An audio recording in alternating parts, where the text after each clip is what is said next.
దారుణమైన పాలన సాగిస్తూ ఉన్నప్పుడు ఇలాంటి దుర్మార్గం ఎక్కువ రోజు నిలబడదు. ఈరోజు ఒకటే మీ అందరికీ కూడా చెప్తా ఉన్నా, ఇంతకుముందు హయాంలో మన హయాంలో బహుశా కార్యకర్తలకు నేను అనుకున్న మేరకు నేను చేయలేకపోయి ఉండొచ్చు. ఎందుకంటే నేను వస్తూనే కోవిడ్ వచ్చింది.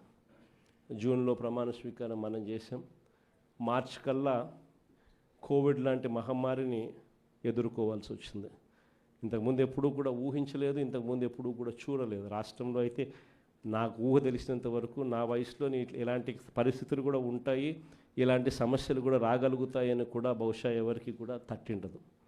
కానీ ఈసారి మాత్రం మీ అందరికీ చెప్తా ఉన్నా, ఈసారి మీ జగన్, మీ బిడ్డ మీరు పడతా ఉన్న కష్టాలను చూశాడు, మీరు చూపిస్తూ ఉన్న తెగువను కూడా మీ బిడ్డ జగన్ చూశాడు. మీ అందరికీ మాట చెప్తా ఉన్నా, నెక్స్ట్ జగన్ 2లో మాత్రం కార్యకర్తలకు పెద్దపీట వేస్తాను అని మాత్రం ఖచ్చితంగా చెప్తాను. రాష్ట్రంలో ఇవాళ పరిస్థితులు ఎలా